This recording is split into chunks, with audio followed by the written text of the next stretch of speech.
नमस्कार. Bike ट्रॉलीवरती food cart बनवलेलं आपण या ठिकाणी पाहत आहोत. तर वडापावसाठी ही फूड कार्टचं डिझाइन आपण या ठिकाणी बनवलेलं आहे. तर तिन्ही बाजूंनी ओपन करता येणारं आपण या ठिकाणी दरवाजे बनवलेले आहेत.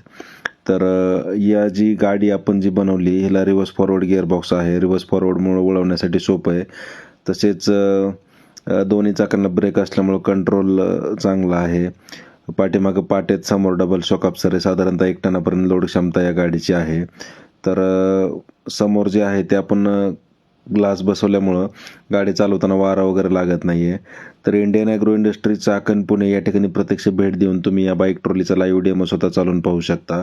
कोणताही तुमचा व्यवसाय असेल, वडापाव स्टॉल, चायनीज स्टॉल, आईस्क्रीमचा गाडा, पाणीपुरी सेंटर, ज्यूस किंवा फ्रूट स्टॉल असेल, व्हेजिटेबल्स किंवा फळ विक्रीचा व्यवसाय असेल, तर त्याच्या जे बिझनेसचं जे स्वरूप आहे त्याच्यानुसार तुम्हाला त्या पद्धतीची बॉडी किंवा डिझाईननुसार बॉडी बनवून मिळेल. Indian agro industry Chakan Pune या ठिकाणी प्रत्यक्ष भेट द्या, लाईव्ह डेमो स्वतः चालून पहा. आता हे भोसरीचे ऑर्डर होते आपल्याकडं, तर त्यांना वडापावसाठी रिक्वायरमेंट होती, तर त्यांची गाडी आपण या ठिकाणी अशी बनवलेली आहे. प्रत्यक्ष डेमोसाठी भेट द्या. तुम्हाला जशी डिझाईन पाहिजे त्यानुसार डिझाईन तुम्हाला बनवून मिळेल. कोणत्याही कंपनीची कोणतीही नवी जुनी टू व्हीलर, मोटरसायकल, बाईक असेल तर त्यावरती असं आपण ट्रॉलीवर फूड कार्ट बनवतोय.